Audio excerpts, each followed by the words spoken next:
This is the Drummer Mindset Podcast. I'm Joel Pereira. This is the first day that I'm releasing these episodes on a Tuesday. I've been releasing on Fridays, but I'm switching for a couple of reasons. One, I think it's going to improve listenership and viewership.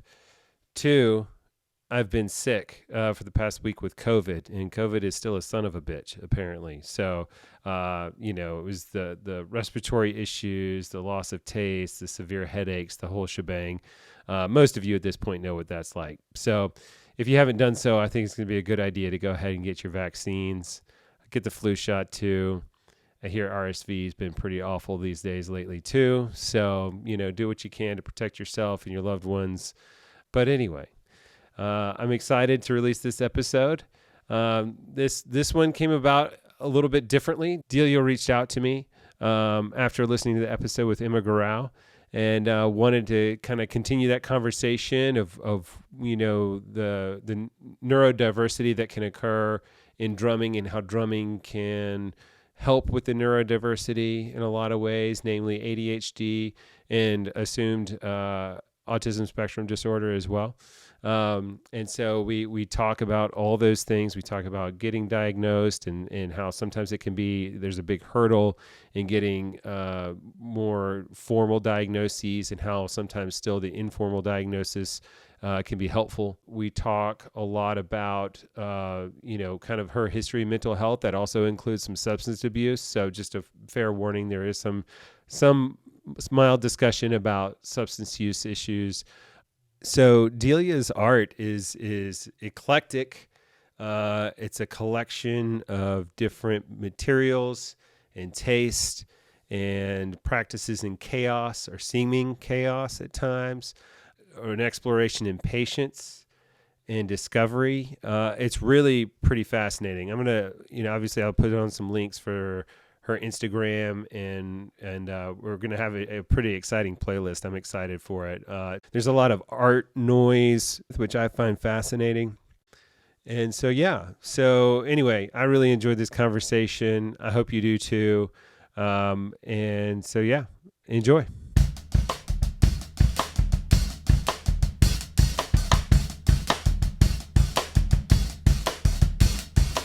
I spent ages back when I was in like a more sort of doom-oriented, post-punk, heavier kind of thing, where we were doing like semi-regular gigs. I'd wanted new cymbals for ages, and because I remember when we spoke before, I spoke to you about how I had to stop drumming for a long time through a combination of like bad mental health and just no access to my drum kit. Like living in London, you can't necessarily just have a drum kit in your house. And paying to go to a rehearsal space, once or twice a week is actually a massive privilege. Like I can't afford to do that, especially if I'm playing with a band. I'm playing with the band. I'm not rehearsing on my own because I don't have time for that. So I spent ages and I picked my whole set. Luckily, the hi-hats, the crash, and the other crash that I got were all fine. And I also bought I think it was Istanbul, like heavy dark rock ride or something, and online it sounded great. Like all the videos, even the ones, because I always try and look at videos where it's like someone with like a grainy camera video of a cymbal, for me always feels more honest than the cymbal website, because they always put it through loads of post-processing. You can hear that it's like really compressed, you can hear that they've EQ'd the shit out of it, and it's like, I know that is the goal for some people, like they're gonna play it on a recording, but for me, most of my music is live. So I'm not interested in how it sounds on a recording. I want to hear how it sounds in real life. So I bought this Turkish ride. I played it once and I was like, oh my God, this sounds awful. Like in person, it had the worst hum.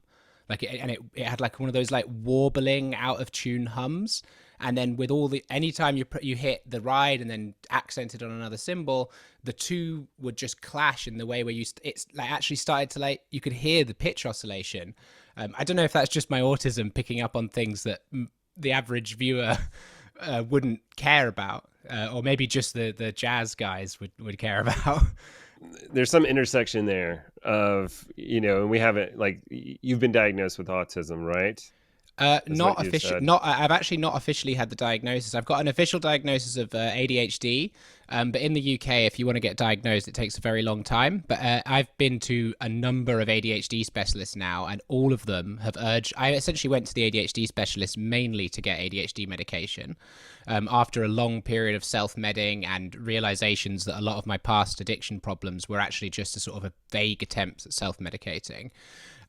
But so mainly my goal with ADHD, with going to these specialists was, and pretty much any therapist I've been to, was to talk about ADHD or transition. But what's come up with every single therapist I've had is you really need to go and get tested for autism, because we're fairly sure that you have it. But if you want the benefits and you want the sort of like, if later in life you need different care, if you don't have that piece of paper that says I have autism, that no one's going to respect you. People have lots of opinions about self-diagnosis, but frankly, for me, I think most people in the modern era living under capitalism and living under, I mean, I can't even imagine how it is in America where you don't have the NHS. Like, yeah, the NHS might take 7 years, 10 years to see me for my first appointment, like an induction appointment for an autism test or something. But in America, if you don't decide at some point to approach a doctor and say, hey, I think I have autism, or your school doesn't pull you out, which given how underfunded schools are across the whole world, unless you're, frightfully privileged, you're never going to be able to get to the point where you even know. And I know so many people whose path has essentially been self-diagnosis to real diagnosis to whatever. It's the kind of thing where you can just kind of read a bunch of stuff and it's like, well, this actually resonates with me more than anything, really. And it's specifically with people within the they call it ADHD, ADHD community, that they're the people that I resonate with the most. It's kind of like I have a strong fixation on things being a certain way and things being a specific way, but then I've also got like about 500 hamsters in my mind who desperately want to make everything different every 2 seconds. And that kind of meets in the middle and creates me, essentially. When I was growing up, I had an awful time at school for like so many different reasons, but mostly just not understanding what other people wanted from me or what was expected. And then because I grew up in a house of mostly neurodivergent, well, all neurodivergent people, and as I get older, I'm starting to spot, neurodivergent traits that I have in family members and stuff. I realized I didn't really have much of a chance to be quote unquote normal. And I remember so many times at school feeling so disenfranchised with everyone else, or not understanding why everyone had these like solid friend groups. And then on top of that, I was sometimes moving school every 2 years, and then also moving country sometimes every 5 or 4 years. There was no stability. And as I got older and older, the guilt and the shame and the pain just carried through. And then when I got to a certain age and I met people that had neurodivergences and they made it feel like it was okay to have ADHD and that it's actually not something that like you just put in the background and you don't think about. It's just like a minor thing, like like having a wart or having a little bit of a bad back, or your wrists get sore if you do too much whatever. This is more like this actually is a big part of who I am and a big part of how I process information, how I care for my body and myself, how I relate to other people.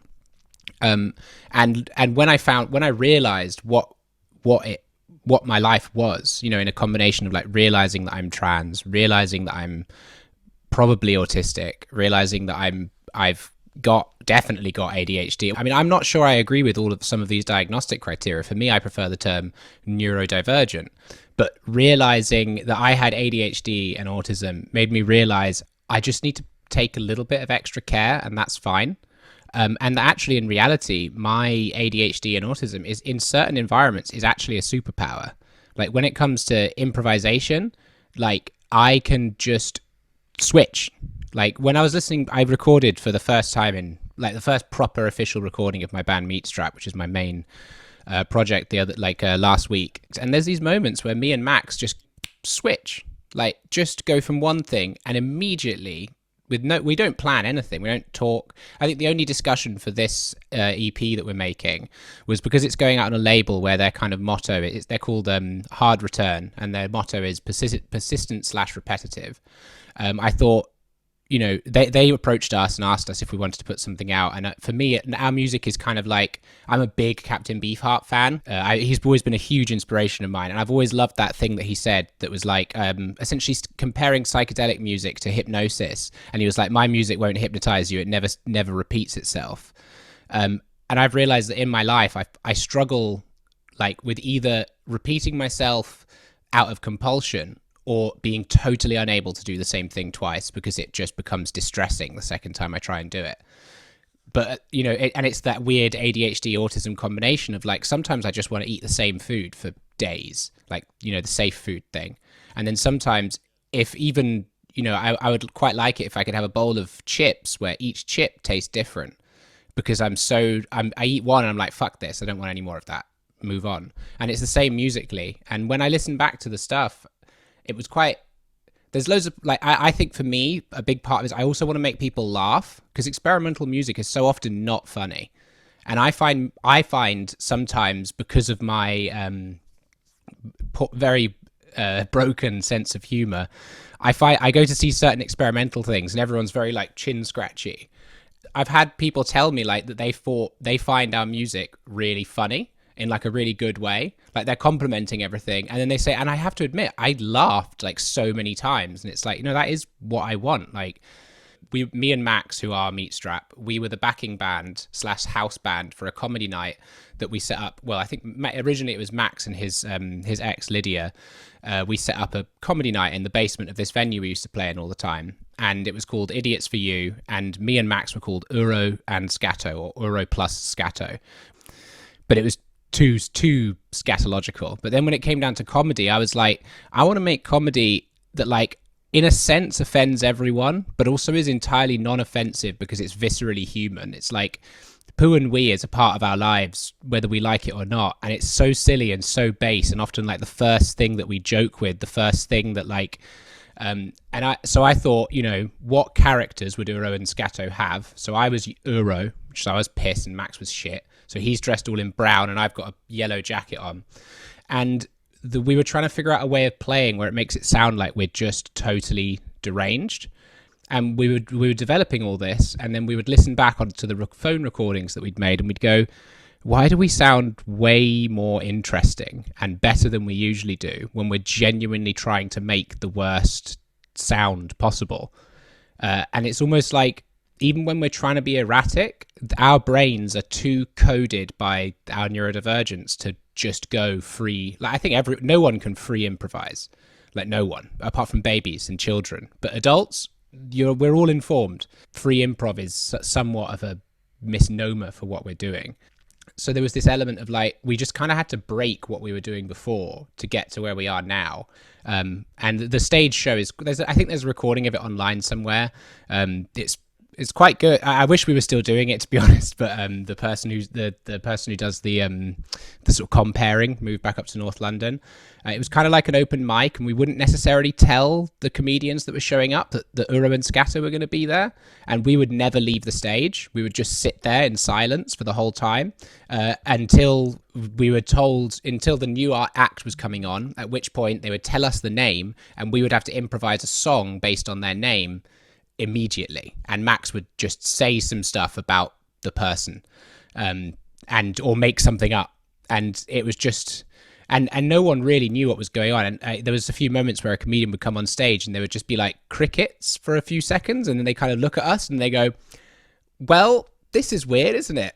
And we would just stare at them we had these autism sunglasses on that Max designed when he was a kid, because he knew that people wanted eye contact, but that's really uncomfortable. So he drew these big white discs on the things because he thought that would make people more comfortable, because it's like he's making eye contact, when in reality these glasses are horrifying. Like when a person's got them on and they're sitting across the room from you, you have no idea where they're looking. Like it makes it worse. I love that they tried it though. Yeah. I don't know, yeah, and see how it lands. But so much of what you're talking about is something that I consume a lot of podcasts, and I read a lot about what drummers are doing and just musicians in general, and this whole idea of like getting out of your own way.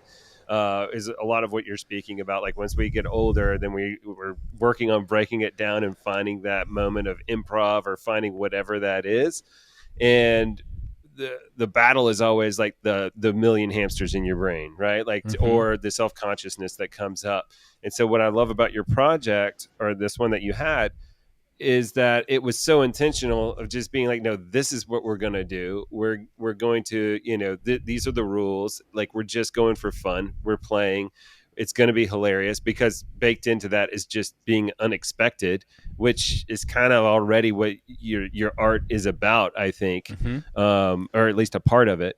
And so it's a great way to just stay consistent with that, as opposed to like if you're playing so many times, like you see someone in a more standard format of jazz, and I feel like that's one of those forms that's very similar in a lot of ways. And especially with drums, like you can stand to create more than you would in that rock band that's doing that eighth note fill just down the toms, like you were talking about, right? Like you can create a little bit more. Like I was watching a guy last night, Evan, who was on the podcast before, and he was dropping sticks on his kit, dropping sticks and catching them like as a way to create the noise and to create this stumble that was happening, for the music. But it was still along these lines of like the rest of, what sounds pleasing to the ear within whatever melody the piano player was playing. Right. Mm-hmm. And so it was really fascinating in that way, but a similar thing where it was just a lot of laughs were happening during that song, because people were just, the players were just trying to throw each other a little bit or introduce something completely new. And you could tell mistakes were made, but they were not bogging down in it. Right. So, and Mm-hmm. that's what I like about just art rock, and like the kind of stuff that you're doing is like, it's so intentional to just like, you can't mess it up. At the same time, when I was listening to your music, it was like, I think one of the most important pieces, like when you're absorbing any kind of art, is to kind of step back and kind of get a sense of the whole thing, right? Like it's why like sometimes you go see a painting, you kind of squint your eyes and try to get a Mm-hmm. sense of it as a whole. And I was getting that from your music. So like whether or not there was a structure that you were applying, but like you said, like there's a structure and there's a rhythm to life anyway. So you're going to find it. Right. Mm-hmm. And so that's what I love about it. And it just makes me think too, like, okay, so like, I'm a big Tool fan, and Maynard was talking about an album that they made that they were trying to like fall in line with the Fibonacci sequence, but he was also very well aware at the same time that like it's pointless, because if Fibonacci sequence is reality, like it's just going to Mm-hmm. happen whether you try or not, Yeah. So it's that's what I love about it, is like if you just go freely into it, it's going to come out. It's just more of you, like your ego, or I say ego, I'm not using it in the most complete, definition of it, but essentially like the idea of like getting your mind out of the way of the soul or the art that's coming out. Mm-hmm. I think there's also, like you said, there's a rhythm to life. There's also a rhythm to taste. And an individual's taste will inform quite a lot about how they choose to improvise and what they feel or hear from a moment. Because you could have a big open drop D chord, right? To someone who's really into System of a Down and stuff like that, that's immediately like, oh, we're going into the fucking breakdown, dude. China cymbal, halftime kind of thing. But to someone else, like maybe like someone who does post punk, they're like, oh, actually, this is time for me to pull back and leave this huge space for this like cascading moment of emotion, where it's like just a different thing. And then there's also just emotional patterns, emotional understandings. I think a lot of what I like to work with is the idea of rule books, because quite a lot of, we won't necessarily tell people when we're like, most of the gigs we do, no one really knows who we are apart from like the few people who've turned up to see us, but we're always doing different stuff. And obviously, because of the fact that I'm trans and neurodivergent, most of my bookings end up being, fortunately and unfortunately, specifically based on the fact that I'm trans. And then Max is a cis man, but so we get booked for these nights where the other people are doing drag, someone's reading a poem about gender, someone's playing a short film.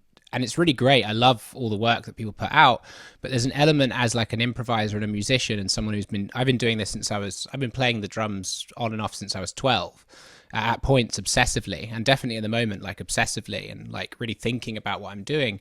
There's an element where it's like, I really would like to be recognized as a musician. And like, I really do think there's a big gap in the sort of world of experimental music and just generally instrumentalists, especially like acoustic instrumentalists.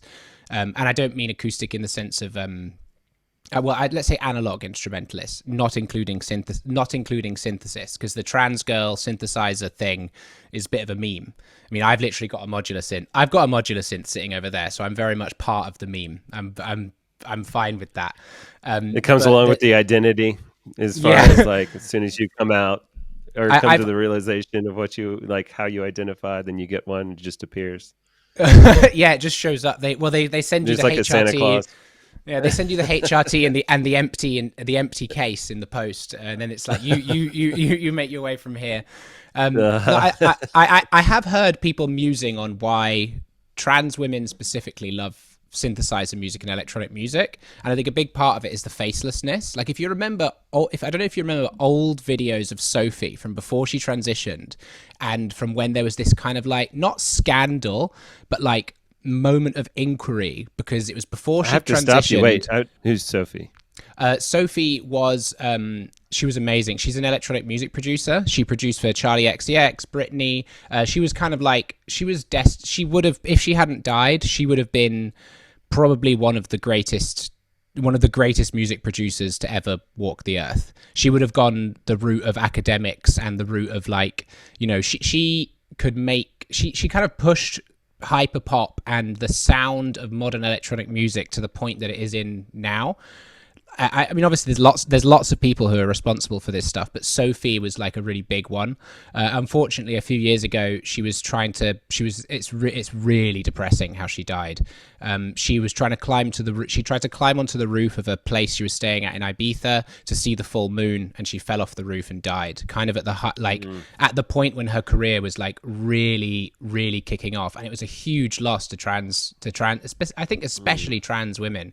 I remember I stayed in my bed, and I was still kind of struggling with certain addiction things, and I literally stayed in my bed, listened to Sophie's album over and over again whilst doing ketamine and disassociating and listening to her music and crying, pretty much on my own for like probably 2 weeks, because I saw her as like a monolith, like someone she was never going to go away. She wasn't going to die in my lifetime, or at least if she did, she was going to die around the same time I did, because she's about the same age. She was about the same age as me. So when she died, I was kind of like, I had the year before turned down tickets to see her at Fabric with one of my friends, because I was like, oh, I'll catch her next time she's in town. She never came back. And I really regret it, because it's one of those things that's like, she was such a pivotal moment for so many like trans kids and trans teenagers and trans adults to think like, fuck, this person did it. But I mean, I also have a, I don't know how to explain it. I have a sort of a essay bubbling away in the back of my mind about the idea of trans excellence, with some kind of a working title being like, can we please stop talking about Sophie and Arca? Which is essentially a call to say that, like, yes, they are amazing, but we can't expect every trans woman's inclusion into the world of music to rely upon this like absurd excellence, because our identity is not marketable. There's just not enough of us to create a marketable identity where people will consume it based on the fact solely that we're trans, in terms of creating one of these mondo careers. Not that I necessarily think that becoming ultra rich is an important or valid representation of whether you've been successful, but definitely in terms of like forming a career that lasts a really long time, there's this like level of excellence that's required from marginalized people that is absurd. And generally, the less of you there are, the less interest a label has to pick you up based on your identity. Because really, when they're picking, like a major label picks you up, they're not picking you up because you're really good at singing, because there are so many really good singers. It's kind of depressing, because I mean, obviously, you know, Spotify is doing this kind of stuff as well, because it's all about, you need to get millions of views to make any money on that thing, and even then you're probably not making any money. You know, one of my favorite drummers, Greg Saunier, is amazing at talking about Spotify and sort of breaking down capitalism around music, and even one of my favorite local drummers is always trying to like mainly like bring back like live music. Like it's a big part of his career. It's Charles Hayward, who, if anyone listening to this podcast hasn't checked out Charles Hayward, Like really look into what he's done, and maybe specifically, obviously this Heat, the titular band, but also there's an improv band which I have been inspired by for years, and was one of those, like, you know, they just people just when people in the 70s would describe that David Bowie moment where they see David Bowie on TV as like a young queer person and be like, oh my god, this is I can live. And when I first saw Charles Hayward playing the drums, I was like, oh my god, I think I could, in theory, keep going and eventually, you know, feel as good as I want to make someone feel as good as he makes me feel when he plays. Because I just go to his shows and I'm just like standing at the front going like shake, like stimming like a lunatic, and they just go on stage with pretty much no plan. Because I had a drum lesson with him a few years, well, like maybe 6 years ago now. I was given it as a birthday gift from because he's local, and he was used to drink in this pub that my ex's dad owned. They knew him, so they put him in. They got in contact with him and said, "Would you be up for doing a drum lesson for this person? It's her birthday, blah blah blah." And he was like, "Yeah, let's do it." So I did this one drum lesson, and getting to meet him and talk to him, and it was a pretty formative experience, because it was like, it was realizing, when, you know how they say never meet your heroes or never meet whatever, like, yeah, that's probably true for most things. It definitely wasn't true for me and Charles Hayward. Like, you know, it's not like we never did another drum lesson. It's not like we chat, or like he would even recognize me if he saw me in the street, especially now that I've had surgery and blah blah blah. But the mark he left on my brain of like realizing that he actually is a person. Like, he really is a person. Like he's not normal, because no one really is that normal, but he's very much not like a god. He's very much not perfect. His space is messy. His playing when he's not playing with a live band isn't as fucking visceral and on point. So for me, it was very much a moment of like, I am actually seeing him at his best. And if I can make it so that other people can see me at my best, then I do have a chance of doing this thing. And in fact, it's funny I'm bringing this up, because I've decided that I'm going to go old school with my promotion techniques for Meatstrap, because I really think that we would do really well on one of his, he does these great nights around the corner from mine in his theatre called the Albany. They used to be called Sound is Sound, and I think the newest one is, I can't remember. He's always playing with different bands and lots of different local stuff, all really different quite often. And I've decided I'm going to make a CD, and I'm just going to walk up to him and give it to him the way that people used to do in the 90s, because no one does. I don't think people really do that anymore. And I think for a guy who's like 70, I think sometimes you actually just have to be like, you have to be a little bit annoying, and you have to just walk up to the famous guy, or the whatever, or DM the famous guy, or, you know, or DM the drumming podcast and say, hey, do you want to talk? Do you want to have a chat? Like, you've just got you've just got to kind of go for it. I feel like I've learned that lesson too, and just doing this, you know, as I've asked different people, like it just gives you something. I think an artist who's considered this understands it, because it's much like when you start making space for the creation or for the project or whatever it is, it's not you anymore. It's just the idea. I don't know how many podcasts there are, and I don't know how many drummer podcasts there are, but there's a bunch, is what I found out. And at the same time, there's still a voice that everyone can get. And so that's what I found, is like, as soon as I meet a drummer, start chatting, whatever, and then mention it, they're on board. It's, for the most part, right? Like, I mean, there's 1,000 reasons to not be interested in it, and that's, you know, whatever it is. But like, for the most part, if there's any interest, it's almost like it just smooths the road out, because once you have the conversation and they see that you're trying to promote art, that is also a part of their mission too. And so it's almost as though it's just, the conduit is just a little bit more sound, for lack of a better way to put it. But yeah, so yeah, I think you're right. I think that's a great idea. You know, I think this ties in quite nicely to something I was talking to my partner and one of my friends, sort of in the run up to coming on this.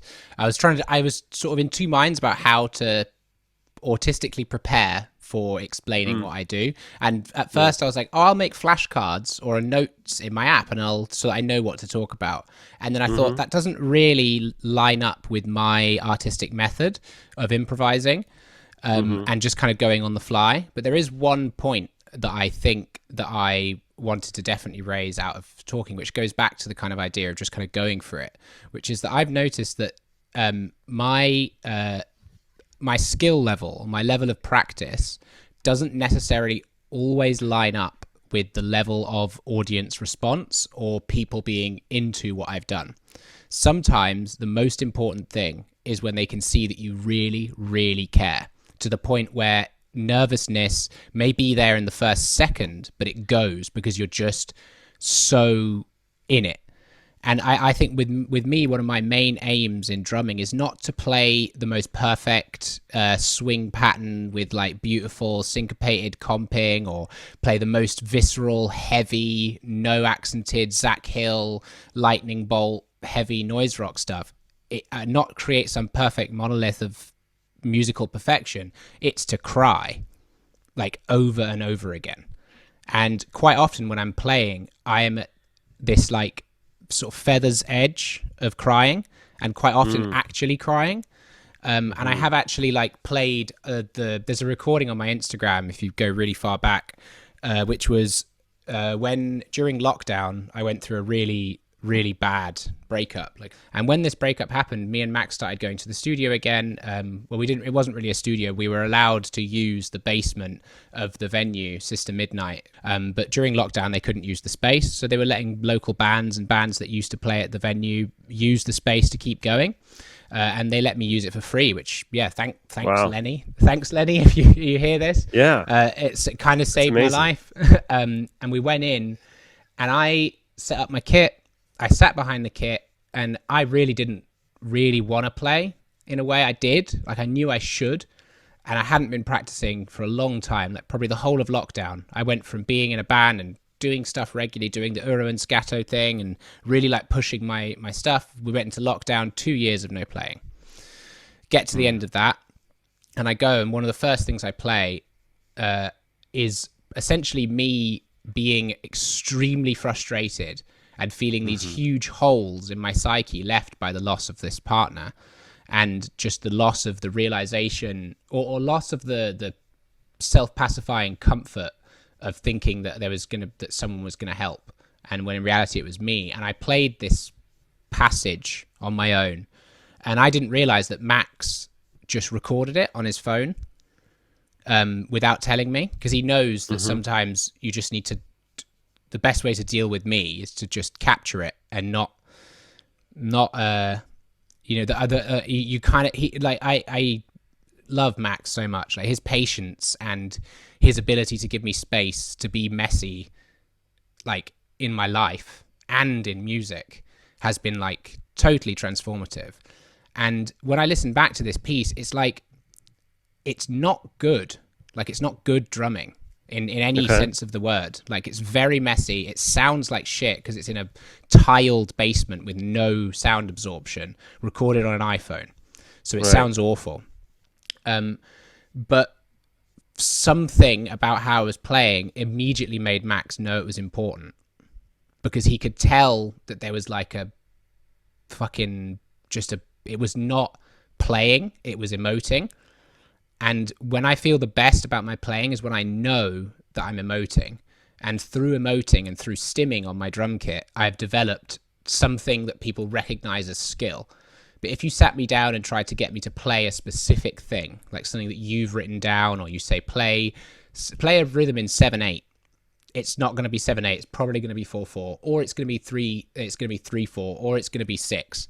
But it's not going to be 7/8, or it might just by luck. But then if you listen to the recordings, sometimes I'll have like more experienced musicians, like people who read music, say like, "Oh, how did you learn to do the polyrhythm of like blah blah blah over blah blah blah?" And I'm like, I was doing a polyrhythm. I mean, I know what it is, but I wouldn't be able to deliberately do it. But when I allow myself to purely emote and purely feel, then it's there. And in fact, if I even think about it for a second, like if I'm playing and I start to think anything other than the weird sounds that I'm making in my head, because usually I'm going, and that's the things, or I'm imagining things as shapes and sound objects, and physical movements. Like I really like Yoni Mathar on Instagram.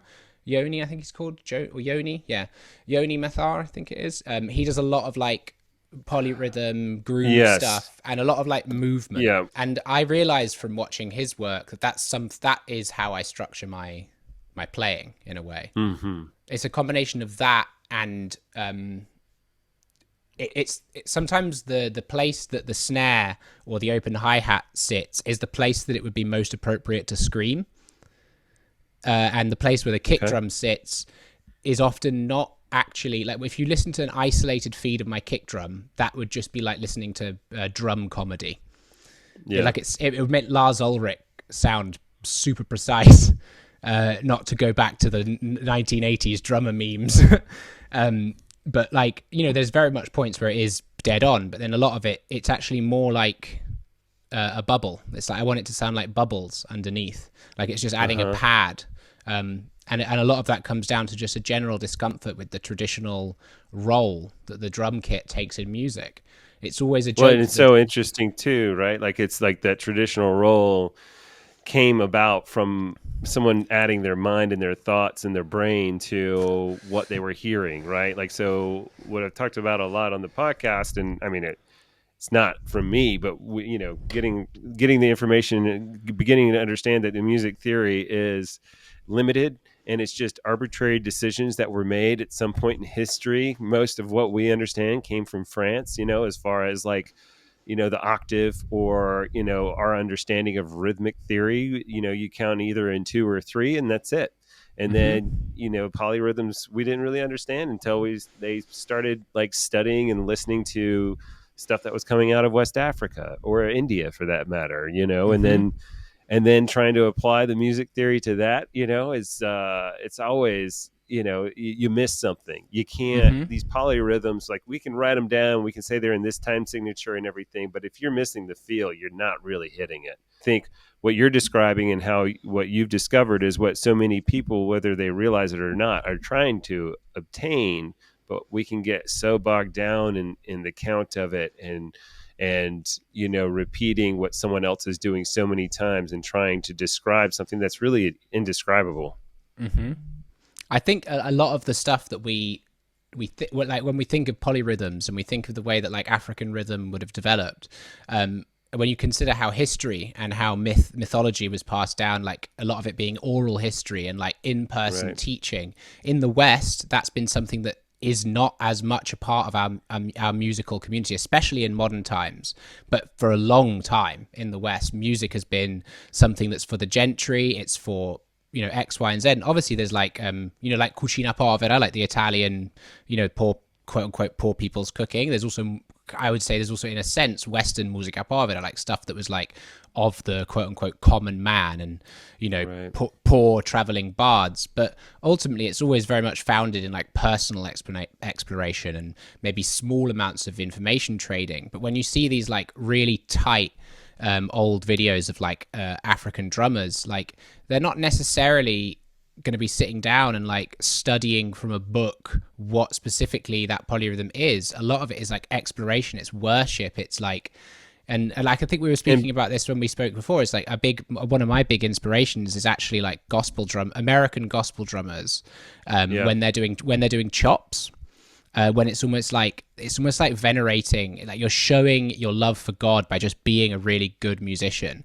And for me, I'm like, I want to show my love for people and my love for myself and my love for the instrument and my love for just like giving space to things being broken and things being wrong or things not having a rule book, but I just keep pushing myself.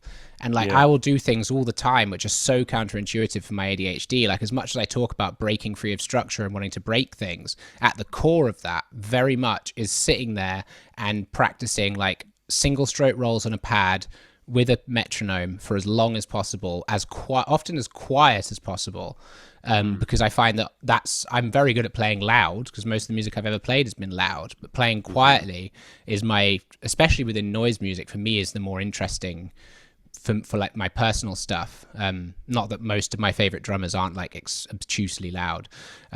I just really love, like you were saying earlier about the drummer that drops the sticks on the kit. I do a lot of that as well. Like with the Uro and Scato stuff, I had to essentially get all of the sticks that I had in my house, which were like all of the sticks that people give me for Christmas, where it's like, they don't know that I'm not playing with two Bs. Like I play with 7A rebound Pro Marks or 7AXN or whatever they're called, that are like super thin and quite long. So like when someone gives me two Bs, they just kind of, I'm like, oh, thank you. I put them away. But when I was doing the Uro and Scato, I had to just take all of them, because a big part of it was I decided that I'm never allowed to hold on to a stick for too long. And doing that, where I was like purposefully teaching myself to drop sticks and then occasionally trying to pick them back up, now I'm able to do things like just throwing my stick at the kit and grabbing it again. Or dropping the stick on the snare, hitting it with the other stick, and then letting it bounce back up into my hand.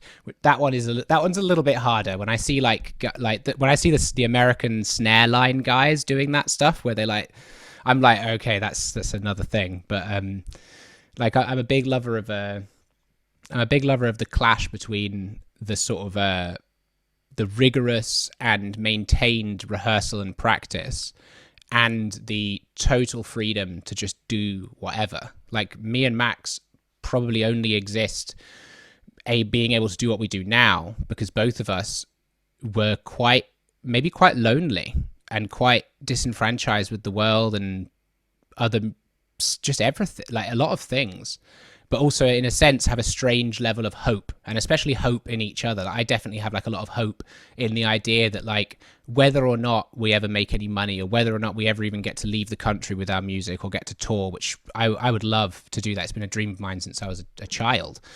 But you know, whether or not that happens, I will always be happy to just go to the studio and play with Max. And I think that's like the key. And when I meet musicians who are like doing it at university and they almost seem disgruntled about the idea of going to play, I'm like, why? Like what? There is a chance for them to get back to get back home again, but like, why do they do it if they don't like it? And like, I love it so much. Like even just talking about it, I'm having to stop myself from welling up so many times just talking about the idea of playing the drums. And I have like distinct memories of when I was a teenager and when I was deeply suicidal. Like one of the things, you know, when you're suicidal, you're often trying to think of reasons to do it and not reasons not to do it. One of the main reasons that I would tell myself not to do it was, if in theory there is an afterlife, if it turns out that I live on after this, but it's in a space where there is no drums, I'll be really sad because I'll never get to play my drum kit again. And it's like, it took me years to even realize how important it was for me, because I stopped for ages and I thought, I can go and be a music producer, or I can do all of this stuff on my laptop, and why do we need real drummers anymore? We've got, you know, all these pro drummer emulation softwares and blah blah. And I really went down the techie route of things. And then when I started to come back to the drums, and I realized like how much relief it provided me and how much like silent communicative connection it gave me with other people, it just totally brought me out of a hole. And it does it all the time. Like I've played at some of the most horrendous points of mental health. I've had to go to a show that I'm playing that night, even though that earlier in the day I'm getting news or had a conversation with someone or been helping someone through something or having a long chat about, you know, often within the trans community, we lean on each other a lot, and that can take a big toll on each other. And it's not like I'm always down to have someone lean on me for that kind of stuff, but I'd be lying if I said it wasn't, it isn't taxing at points. And then having to just go and play, it's always like, as soon as I'm on stage, like, I don't know, it's just not, there's nothing in my head apart from drums. I don't think even the drums are in there really. I'm not even really thinking that much about, I'm just listening. It's like purely being in the present. It's like hearing exactly what is happening now. And I think that's how we've managed to get to the point where, because I can't plan, I can't remember what's going to happen, I can't remember what's just happened, I've had to learn how to just respond to the immediate change in key, change in structure kind of thing. One of the things that I find interesting too about the way that you know, when you talk about being on the spectrum or autism in general, a lot, and ADHD, and a lot of what comes with that is, sometimes impulsivity, compulsivity, stimming you've already mentioned. But what I want to drive home for folks too that aren't informed about it is that stimming is something that can often is associated with autism, can also occur in ADHD. There's probably some normal aspect to it, to the neurotypical brain as well. But can you tell the listeners what stimming is? Stimming is, for me, I would say, I'm not going to describe what stimming is to other people. And I think people often get tics and stimming confused. Stimming, Yeah. in a sense, can be held in. You can mask stimming away. Not everyone can. Some people do, some people don't. I very much can mask my stimming as an older person because, years of being told off for tapping on the desk, tapping on this. Right. I have so many memories of like rhythmically banging on objects to get sounds and create things. Especially, I used to get kicked out of class a lot, I used to do like after school sports stuff. I did a fencing thing, and it sounds very fancy, but if you live in France, it's very normal to do fencing. So if any British listeners are listening, yeah, I am posh, but not that posh. And I'd get kicked out all the time because I was just ADHD, very naughty. Would cause chaos, and they'd put me in the corridor on the stairs, and they have all these bars, and they're essentially torturing me in a sense, but they don't know that they're doing that. But by putting me in an empty space with no stimulation, they're kind of torturing me. It's actually why I've got a chair tattooed on my finger, because for both me and the tattoo artist liked the chair drawing, and then when I spoke about my dark associations with the chair, which is the chair for me was often it felt like a torture device where like if I've been naughty, what they're going to do is not help me get to the point where I can focus. They're going to put me in a situation where it's going to make it worse and then offset me for the rest of the day because I've just had about an hour, say half an hour, 15 minutes, an hour alone on a chair in a room or alone on a chair outside the classroom. And it's the same when they put me in the corridor. So I would just fill the time with tapping on the bars with my hands. And a lot of it is creating sensory information. And especially with people with ADHD, it's a craving for constant stimulation and constant interest being generated in dopamine. So if you create pleasurable sensations or some kind of sensation for yourself, it can be good. And that can be a painful thing. Like sometimes I'm pinching my hand, or sometimes I'm flicking my wrist with the hairband, or all that kind of stuff. It's like a point of focus, right? Like it's something that you can draw in when you have so many different distractions. There's so many different thoughts or feelings going on. It's a centering kind of coping mechanism. And I think where my autism and ADHD stimming sort of combine is a lot of ADHD stimming that I've witnessed or experienced with other friends that have ADHD is often very like erratic and stimulating, and words and gestures and movement and stuff. And a lot of mine would have been a combination of that and then counting. So it's almost like counting chaos, and it would be like listening to the sound of the cars going around by outside and trying to find a rhythm, even if that rhythm is sloppy. Yeah. Like I'm a big fan of like Jay Dilla and MF Doom and a lot of like neo soul, hip hop, and like Nate Smith's drumming, where like sometimes the snare is like, you feel the snare and then he plays it, and then you feel it even more, and then by the third time he does it, you're there at the same time, like behind the beat, and it's like it's this sort of very like natural flowing thing that I think only comes from years of being interested in rhythm. Because I don't think you even have to play the drums all the time to become a better drummer. Sometimes I find I don't play for 2 weeks and I go back and I'm doing shit that I wasn't doing 2 weeks ago because I was listening and playing the piano or playing my synth, my modular, and the modular has no physical like tapping input or keyboard. It's pretty much just programming, cables, sequences, random voltage sources, and droning and stuff like that. So but there's something about considering rhythm, considering subdivisions, where as long as I'm practicing the basic rudiments, my hands don't need to do as much work to catch up, and it only takes me like half a session to get to the point where I'm nailing this new structure.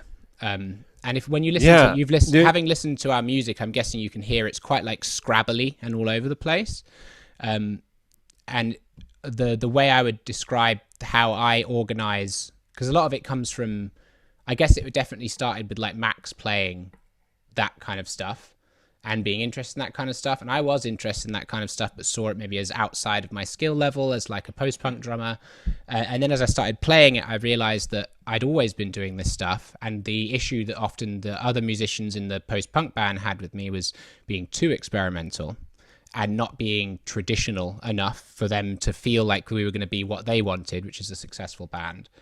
And then, but with Max, it's very much like I'm not listening to.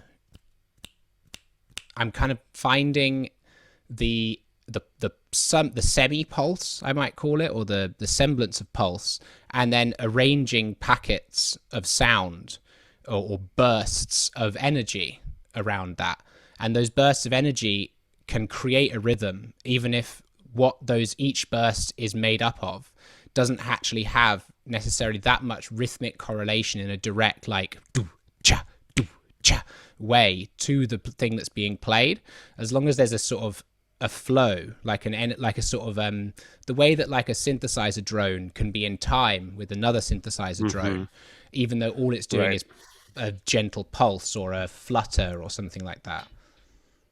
I love what while you were talking, it just kind of like it kind of put some things together for me as I think about drumming and obviously the mindset and all that kind of stuff. But because there's a natural tendency for all of us to look for patterns, right? Like that's a part of our, what they would say, your cortex is a part, is just a model creator. Right. Like, so we just run these different models in our brains all the time, trying to predict what's next. And that comes out of like pattern recognition. And if anything disrupts that pattern, it's a threat. And so we start to really explore that. And so I think if you're rhythmically oriented, whether you play drums or not, like that's constantly what's happening, right? Like that you're trying to get a sense of the rhythm. It's almost like that belonging. But in drumming, what really comes out is like you trying to be a part of that and find yourself in it in a way that's more seamless and easier, and you're not always thinking about it and you just allow it to occur. But I love what you said too, as far as like you're still drumming, you're still practicing, even if you don't have the sticks and the practice pad or the drum set or whatever it is. Like if you're just engaged in life in other ways, that skill set, or at least that tendency or that instinct, is still at play if you're paying attention to it, right? So it just kind of, I don't know, it just stopped me in my tracks just now, just kind of thinking about it in those terms of like getting out of the technique aspect and like the practice aspect of like, right, I need to practice for 20 minutes of doing my singles, doubles, triples, like all that kind of stuff, when it's like you can see it in other ways and that can inform your playing just as much. For me, when I'm drumming, I don't know if it's the same for Max. I find sometimes if we talk too much about our intentions in a global perspective, it would inform each other too much, maybe, or maybe we just don't want to, or maybe we're just happy with how it is. But for me, I very much see it as this is the time for us to have the rule book. You have to kind of put up with what we're doing. And that's how we always saw it. It was like we thought we were going to be going and almost like tricking people and being like, you thought you were going to hear music, but you're not. You're hearing abject noise and blah, blah. But from playing, I had one of my friends recently come up and tell me that when they first heard Meat Strap, they said it was like they'd finally heard the soundtrack to the inside of their mind. And I was like, well, we took the rule book away from them. But for people that experience the world in a way where it feels like everyone else has a rule book that they're not allowed to read, our music for some reason just makes sense. And my partner has said that sometimes when we start playing, there's people that are very obvious, when they start stimming, you can tell that then you're a divergent, and they just start stimming like crazy all of a sudden because they see me. And when I play, I'm like all over the place. I'm like sweating and bleeding and dribbling and crying and falling over and dropping sticks and all of this, but always holding it together. It sounds like resonance personified. Right? Like I guess that's just what dance is in general too. But when you find that frequency, it also is just a good reminder too, like we all have, like there's that taste that you, or that you were talking about before as well, that you stay true to, and that you always come back to, right? Like it's easy to pull away and then you just bring it back. It's almost like that center, or that that meditative process, or tons of different ways to think about it. But when you can stay true to it, and you find people in that Mm-hmm. way that you can identify with, that Yeah. maybe no one really understood what they were in for when they were coming to your show or whatever else, but then all of a sudden it's like, oh wait, I identify with this Mm-hmm. person. Yeah, Yeah.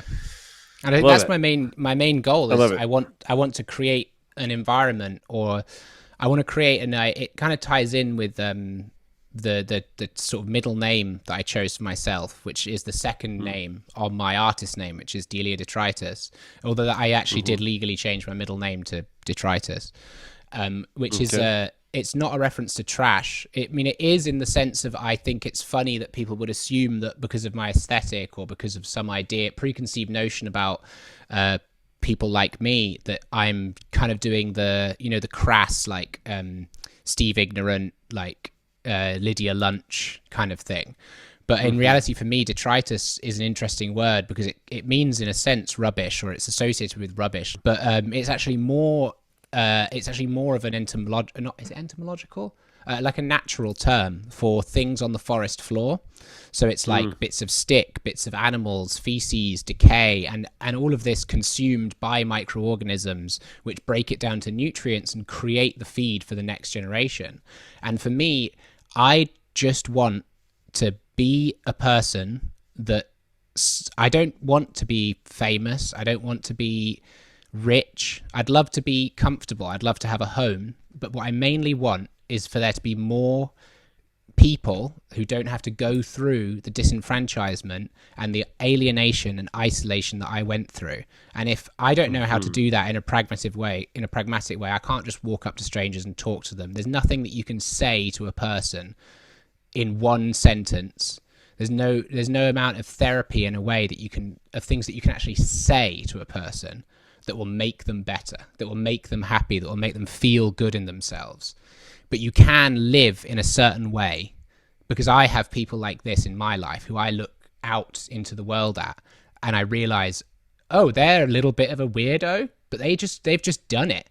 Like, they've got a thing, or they play in a way that's weird, or they act in a way that's weird, or they can't communicate very well, but they're still making amazing stuff. And those people kept me alive, because seeing them was seeing a reflection. And I still really don't see that much of a reflection of myself in the world, because most of these people that I'm talking about are cis men, often cis straight men. So for me, I don't have that visceral, like, I don't believe in the idea that that I can only identify with other trans women. But there is an element where I will always identify a little bit more. Like, as soon as I saw Emma's Sure. work, I was like, oh my god, like, shit, this is great. Finally, I found another trans woman who plays the drums and isn't just doing like a sort of mainstream queer thing of just playing, or like someone who really cares about it and like really doesn't seem to mind the idea that people might see the video and it's not like Dan Mayo hyper precise grooves or jungle drumming, or it's like, it's jazz. It's what she loves. And like, seeing that kind of stuff in the world is like, it's so important. And I just want to be that for other people. And the only reason I would like exposure in any way is mainly so that I can meet more people to play music with and develop my own ability to communicate this stuff and ability to play better. And then also, just, I want people to see that it's actually fine to be the thing that I am, and that I'm not even sure what that thing is, and I don't think you need to be sure about what's happening. And it's also fine to make mistakes. It's fine to not be 100%. It's fine to be erratic. It's fine to not have lofty, insane goals. Like, my goal is Right. like, if I got, if when I'm 50 I get one email from like a teenage drummer who had a similar life to me, who had a similar history with addiction and other things that I won't go into, and they just emailed me and said, I really love your stuff. It gave me so much energy to keep going, or it really taught me that like that it is actually okay to not make something that's like almost deliberately to communicate with everyone. Yeah. Because that I think there's a big it's not wrong to sell out. It's not wrong to make pop music, but it's also not wrong to make experimental music, and it's also not wrong to just want to make stuff that's just somewhat unapproachable. I really like the reason I like our stuff, like me and Max's stuff, is because I think we make this stuff that usually is the reserve of like academic free improv experimentation jazz majors. We make it appealing to young people and people like us and people who are just into music, because the references we're making are not like, oh, we're playing this specific swing pattern and we're improvising on this, and then we're going in this direction, and it's this standard combined with this standard and stuff like that. It's like, there's moments where we're like referencing Hella. There's moments where we're referencing Lightning Bolt. There's moments where we're referencing Slint or Black Country New Road, or I mean, at least I am. And like moments where I'm like just trying to go to like modern genres, even if it's just for a little second, just to kind of give you that familiarity. I want to interrupt you here because there is Mm-hmm. something about the message that you're looking for that I think is so important to reiterate, but also I would like to expand upon it just from my perspective, right? Like, representation is hugely important, right? Just for all the reasons you were stating. Like being yourself is the best you can do for anyone else, right? Like just doing that boldly.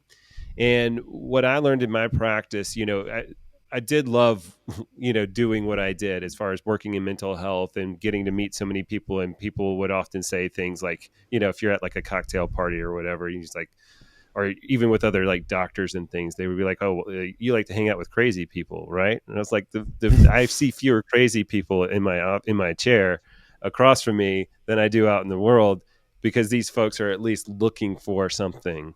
They know that there's something going on, and they're searching for themselves, as opposed to like just ignoring it all, right?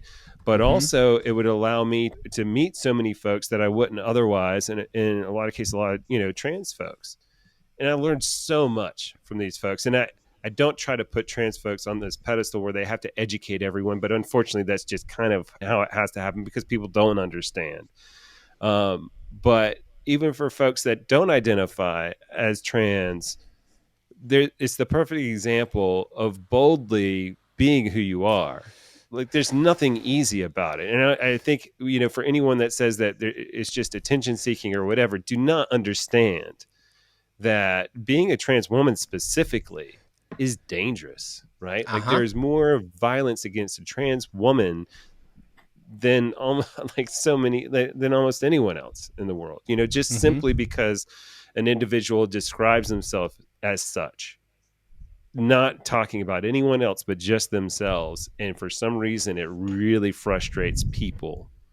Mm-hmm. I guess it breaks that pattern, so they feel like it's a threat. But I think the more that you can understand, you can just learn more about yourself, right? Like, Mm-hmm. and it's in such an easy, it's so much easier as someone who is of the majority, and that we all have our different struggles that are unique to us, and they are real and they're important. But if you can just take that example of just this one identity piece for oneself, say a cis straight male, and learn from anyone in the trans community or anyone that's different from you and how they're able to navigate things, like it just fills me with a lot of gratitude. I just kind of want to make it apparent that I think everyone has a version of yourself that you've put in your head because it doesn't fit with the world. And everyone, when you look at conservative ideology, you look at Christian ideology, you look at all of this stuff, it all seems to come down to understanding who you are, where you're going, what you're made from, what you're supposed to do. Because when the only thing telling you what to do is work, go and get a job, there's no space for identity. There's no space for all of Mm-hmm. these things. There's no Mm-hmm. space for being who you are. But there Mm-hmm. is in reality inside you, and in the things that you can make, and in the art that you make, in the ways that you can relate to other people. And even if you don't want to make art, you think art is bullshit, you think art is boring and bourgeois and whatever, yet there's still ways for you to like get close to who you are at the center. And when you see Mm-hmm. other people who are like who are like that, it's terrifying. People who are already there, that Yeah. terrifies you. And I can say, as a trans woman, other trans women used to terrify me, because I was like, how can you be so sure about yourself when I can't even figure out how to cut my hair? I can't figure out what clothes I want to wear, to the point where I just wear black t-shirt, black trousers, black shoes, plain. To the point where I was Googling plain black clothes, plainest black shoes, things like this, to try and find the thing that was the least a thing. And whereas now I'm so much more expansive, and it's like, it's scary for people who are stuck. And what I would say to those people is, it's like, it's fine. Maybe don't walk up to strangers and ask them dumb questions, or ask me dumb questions on the internet. But there is a certain amount of it where, like, if I say it's okay to ask me a dumb question on a personal level, kind of ask whatever you want. Because there's invasive questions, and there's things that are wrong, and there's people that are more or less sensitive. But if you go into it and you actually think of the other person as a person and not as their identity, you will be able to navigate understanding them, and you will be able to navigate knowing who you are off the back of that. And I think almost anyone can learn something from trans people, because it's just learning how to self-reflect and learning how to do something that feels counter to what you're being told is the right thing. Because no one, like, the only people telling you that it's okay to be trans are other trans people. And sometimes before transition, you don't trust other trans people because the world is telling you not to trust them. You go on the internet and they're telling you that trans people are trying to mutilate children and trying to do all these horrendous, heinous things, which just aren't true. I've been around lots of trans people, and this agenda's never come up. And I'm sure there's someone there that's like, oh yeah, but that's because you're a lizard person, and it's like, oh, it's this cabal of psychic fucking priests or something, and it's like, just be quiet for 5 minutes, and you might hear something that's actually relatable, because I think my life is actually far more relatable than people would expect. Being trans is the least interesting part of me. I'm just a person. Everyone is just a person, but everyone keeps focusing on these fucking identity things. And it's like, it's really important, because your own personal identity is really important, and what you do with it is important. But other people's identities should mean very little to you unless that identity is an actual antithesis to your own existence. One of the big charities in London for like trans, like raising money for trans healthcare is called We Exist. And I love the work they do. They were great. They really supported me. They kind of like broke me into the art world with this residency they put on. But the title has always made me, in a sense, a little bit sad, because obviously we fucking exist. We're not going back to Descartes. We're not going to go we shouldn't have to go philosophical. Like, I physically fucking am here. I'm present. Like, I tattoo people all the time. More relatable, and also like there's an incredible wealth of understanding where we can begin to understand just our gender identity, and also people that identify completely differently than us. I mean, it's all like, it's multi-billion-dollar industry, like men trying to understand women, and there's a billion jokes about it, and still like people act like it's this illusory thing, and it's like, well, no, like it just takes more of that confidence in yourself, open, good faith conversation.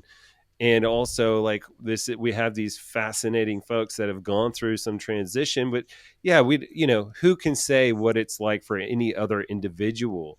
But as far as like hormonal changes and a secondary puberty, or however you look at it, like, there's a lot of insight to be had here, and a lot of understanding about us in general as humans, and not just that one sliver of who we are in our identity. I mean, even I think men could learn a lot from understanding, like cis men could learn a lot from understanding what dysphoria is, and that dysphoria is not exclusive to trans people. If anyone can experience dysphoria, and in fact, I would posit that, when you're feeling this pressure to get on tren and take testosterone because you think you're not manly enough because you haven't got enough testosterone, listen to what you're saying. And then when you're telling a trans teenager or a trans adult that they don't need it to be a man because a man is not a blah, blah, blah, why the fuck do you need to get pumped up and giant and act a very specific way that you don't act when you're in private? Because I've been around so many men who, when they're around other men, the dysphoria of being around other men causes them to act like men. But when they're around me before transition, where I was like not a manly man, even when I was trying to be, I would always fail, that their facade would drop. And you realize there's a person underneath that dysphoria. And if they Yeah. understood that as dysphoria, and actually you can, as a sort of a Matrix 90s era hackers, bioengineering freak, I think if you want to take testosterone and make yourself into the Hulk, do it. Like, fucking do it. Like, if you're aware of what the health implications are and you're not harming anyone and you can support yourself through it, do it. If it resolves your dysphoria, Yeah. get it all. You'll look great, Right. and we'll support you. You don't have to be trans to be that. Like, I identify with the word trans because it's a label associated with me, but at the end of the day, I'm just Delia, and I'm just a woman. The trans nature of my identity is, in a sense, secondary to just my identity. So why do we have to prove that we exist? What does it mean? And I know what it means logistically. It's we exist as this identity. This identity is real. But it's like, why should there even need to be evidence when we believe the idea of a celebrity being real? What is a celebrity? I've seen people, like when people are crying over the concept of the Beatles because we've logistically placed them as gods, and you bring them into this small town before they had widespread media and people would have one telephone and a big collection of records, which was 15 records, and 5 of them are the Beatles. And then they get to see the Beatles and they have a fucking psychedelic fit and pass out. Like, I'm supposed to believe in that, but not believe that my friend is a woman, or my friend is a man, or my friend is non-binary. It's bullshit. Like, why do I don't want to believe in the Beatles. I want to believe in people that I know. One of the pieces that I made that was the most sort of impactful in my visual art practice was this thing that I called it's called The Long Way, in brackets, for my mother. And it's a big cube made of wood that I decided that I had to hand like join it with like traditional joinery, which is like a very sort of classically masculine enterprise. And my grandfather was a joiner and carpenter and stuff, so I've always but I was never taught it by him. So it's kind of almost like trying to reclaim this like lost adult figure. And I created this cube, and then I suspended a large metal plate in the way that you would a plate reverb. And the plate actually has all the same specs as a traditional plate reverb. And then there's a carved candelabra above it with a big candle full of nails and steel balls. And as the candle burns, periodically objects drop onto the plate. But you can't predict when. The first time I ever burnt the candle for this video that we were making, because it was during lockdown and it couldn't be exhibited, and I needed some evidence of having made the piece, like some record. We burnt it for 2 days, 8-hour sessions, and not a single object, ironically, until Max played guitar in conversation with the piece. And a point when he went silent, a very small piece of wax fell and hit the plate, which is very poetic given Max's like part of my life, that he was the one that was given because the drops are points of progress. They're things you're waiting for to happen. And it's inspired a lot by the autistic sensation of going to a museum where they have some big science museum or mechanical museum, and they have a big machine, like a big steam engine or something, and you know that it's going to move. You can see all the mechanisms and how they're going to work, but you want to see it. But because you're a child, you're just going to be taken to some other part of the museum, and then when you're on the other side, you'll hear that machine going, and you're like, fuck, I don't get to see it happen. And I think that is such a relatable thing, is like, you could spend your whole life waiting for something to happen, and it will drive you insane. And in fact, the piece is it's designed to make you feel a little bit insane, because you're standing there and you're watching this thing fucking teetering like a nail that's like starting to bend. And then I saw people come back to it over and over again, or stand there for 20 minutes waiting for something to happen. And some people even devolving to just tapping the plate so that they could hear what it sounded like because it's coming through these big speakers. And I had all sorts of responses from people saying that it, like, and cis people as well, who told me that, like, they don't really understand why they find it relatable, but they just do. But in this case, like, for me, I was making this, I devised the piece at a time when I was still waiting for like good solid access to HRT. I'd only been on it for a very short amount of time, and I devised the piece at a point in time when I was like fairly sure it wouldn't come. And then when I was waiting for the funding for my facial feminization surgery, it was like it was constantly moving further and further away, and it was like a wax drip almost dropping. And just from the in my head, I visualized it as the wax drip, and then that turned into, well, obviously it can't be wax; it has to be something louder, metal. And then the whole piece just appeared. Sorry, I'm running out of time. Yeah, no worries. But I really appreciate it. Talking to you and like learning about your art and your music is like inspiring me. Oh, amazing! I'm glad. Awesome. Well, Delia, thank you so much, and take care. Yeah, you too.